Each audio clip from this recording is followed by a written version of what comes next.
Two seemingly unrelated organizations are joining forces for the health of the community, literally. The Division of Family Practice and the city have recently partnered to improve health outcomes of Prince George. How many kilometers of trails?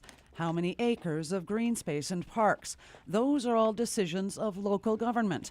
That's why the Division of Family Practice, which represents every doctor in the city, is looking to partner with the city.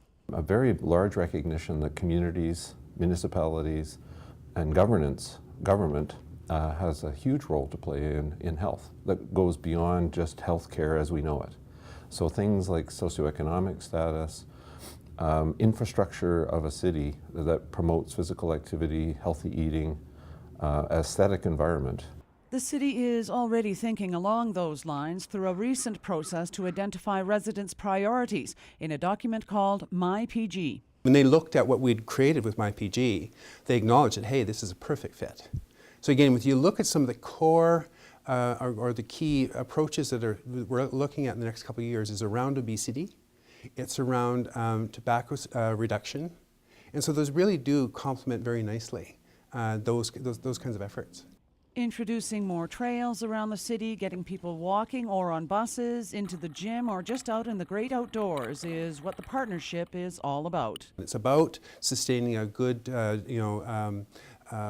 level of family practitioners in the community, but it's also about how do we keep people healthy. So if we're looking at decisions we make within the city around clean air, recreation, all of those things, they do contribute to a healthier community. The Division of Family Practice has its own ulterior motive for tackling this. An ounce of prevention is worth a pound of cure.